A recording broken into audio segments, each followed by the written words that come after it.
What's going on, guys? Good morning.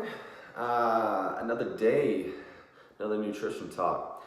So today we're going to go into one of the macronutrients. Last time we talked about kind of all the different macronutrients being protein, carbs, and fats. And so what we're going to do this morning is we're going to kind of start breaking down each individual macronutrient and going into it a little bit deeper. So what I want to look into is protein first. I would argue protein is probably one of the most important macronutrients out of the three. There's a lot of different things that proteins are doing for our body. And I kind of want to look into, basically the science, the application, and then look into protein quality and quantity. So when we start to think about protein intake, most people kind of reference it in terms of, needing to eat enough protein if you're doing resistance training, kind of breaking down muscle, needing to rebuild muscle. And there's a lot of different, things that you can go into with this conversation and really get pretty deep with it.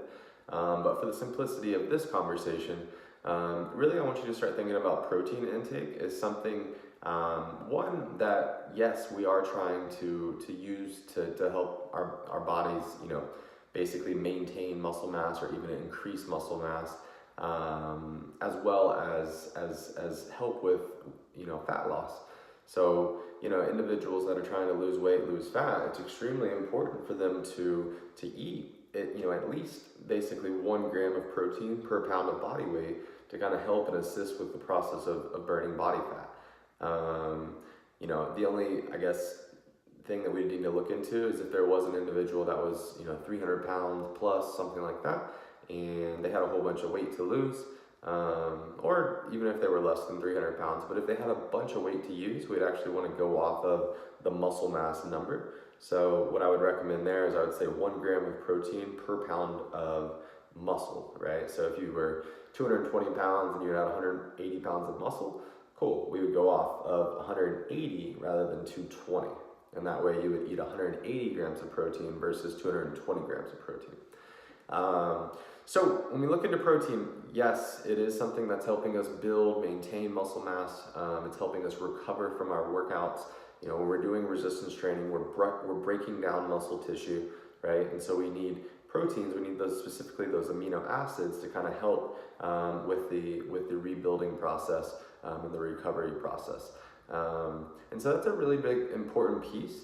I think a lot of individuals, especially if you're somebody that's following maybe more of a vegetarian or vegan-based lifestyle, a lot of the times people end up much lower than that 1 gram of protein per pound of body weight. And that's not going to be something that's going to be a problem maybe in the short term, but long term that can actually become a problem. And so what we want to make sure that's going on is if you're somebody that's working out, that's doing the resistance training, whether that be strength training, bodybuilding, Olympic lifting, really anything that's doing lifting weights and breaking down muscle tissue.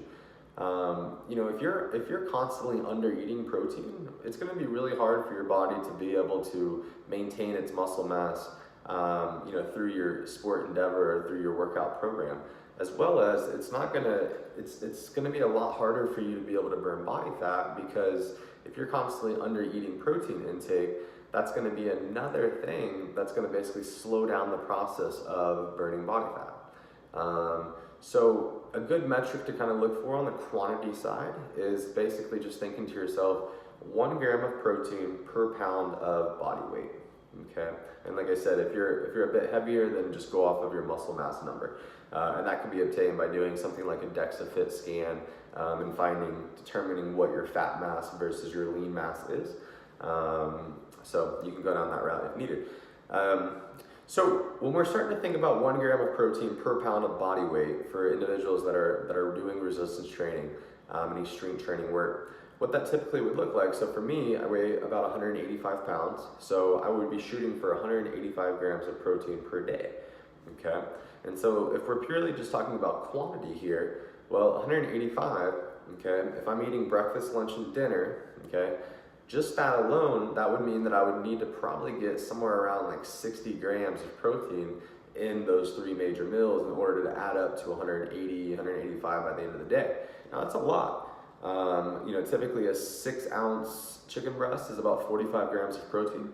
So what I would recommend is basically, for most males, they're looking to get somewhere around that 6 to 8 ounce portion of meat or fish or eggs, protein at each major meal. So what I would recommend is, basically going for 6-ounce portions, 6 to 8 ounce portions at breakfast, lunch, and dinner.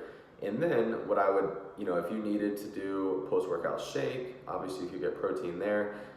If you were doing, a mid-morning or mid-afternoon snack, you definitely could get some protein in those as well. But basically, just by the end of the day, we want to be able to hit that number as consistently as possible. And so if you're somebody that's always, or if you have no idea, first let's assess and see where your current protein intake is at. And if you're somebody that's constantly low on that, then when you're planning out your day, use MyFitnessPal and just plan out your protein intake alone. If you can plan out just your protein intake, your carbs and fats will start to kind of fall into play, fall into line. So really just, if you want a starting place with macronutrients, start on protein intake first. That's where you'll probably get your most bang for your buck. When we're looking into females, for them, basically we're looking for kind of 4 to 6 ounces. And if you want to use kind of a hand measurement, if you're thinking about protein, okay, I can just literally look at the size of my palm. Okay, I can look at the density of my palm. And so 1 palm-sized portion of protein, okay, for me here, this is about 4 ounces or so. So for a male, we're looking for about 2 palm-sized portions, 6 to 8 ounces, okay, and that's cooked. And then for a female, we're doing about half that, so 1 palm-sized portion. And again, guys, this is not to say that this applies to everybody. I'm kind of throwing out very general recommendations here. But those are kind of ballpark numbers and something that you can use when you're out and about and you don't have a food scale. Now, when you're at home, I would highly advise using a food scale. Start looking into different protein sources, cooked versus uncooked, and just start to kind of learn what those portion sizes look like. And that way you don't have to be relying on a scale, for everything, but at least you'll be able to learn, you'll put the work in the beginning to be able to learn what those portion sizes look like. Cool, so that's kind of the quantity side of it, and now I want to talk about the quality side of it. So, as y'all hear me say all the time, and I would argue it till I'm blue in the face, not all protein is created equal. Not all chicken is created equal. Not all steak is created equal. Not all eggs are not eggs, right? Not all eggs are created equal. And so when we start to look into that, my argument or my challenge for you would be to do this. I would say, hey, go to Walmart, buy frozen chicken, okay? Go to Whole Foods, buy fresh chicken. Put them both out on the table, okay? Look at them, all right? Then flip them over, look at them again, okay? Then cook them, look at them once they're cooked, now eat them, and you tell me that you can't tell the difference between good quality chicken versus whatever Walmart's sourcing from, okay? So, the fact of the matter is when we start to look into, the organic conversation and things like this, when we start to look into, pesticides, antibiotics, and farming methods and how animals are coming up, I would highly advise, if you have the money, if you're gonna spend money on anything organic, I would highly advise spending your money on good quality meats, fishes, eggs, dairy. Those products right there are kind of non-negotiable in terms of you really need to source the highest quality, meats, fish, eggs, and dairy sources, because all of the other ones, that's when you're starting to find these issues with, antibiotics, hormones being pumped in, like very terrible farming methods, and livestock methods. So to simplify this, guys, I would just say this. Look, make sure that you're buying your meats, fish, eggs, dairy products from some type of natural grocer. Whole Foods, Trader Joe's, Sprouts, Natural Grocers, Costco. They all have a phenomenal selection. And that's what I would really try to focus in on. I would also try to focus in on getting as many different varieties of protein sources into your diet, right? So if we're starting to think to ourselves micronutrients, the vitamins and the minerals that are in all these different types of meats and fishes, you're not going to want to sit here and just eating chicken every single day, all day. All right, we want to get white meats and red meats and fishes, right? So ground beef, ground turkey, bison, salmon, shrimp, pork, but just trying to have as much variety as possible in the diet. And that way you can make sure that you're getting all of those different amino acids. You can make sure that you're getting all of those different vitamins and minerals.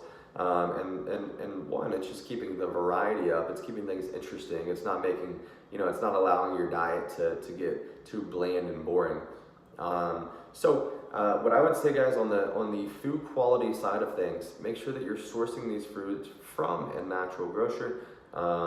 If you're looking into the eggs, right, you can look into cage-free. You can look into, with the chicken, you can look into pasture-raised. With the beefs, you can look into grass-fed, grass-finished.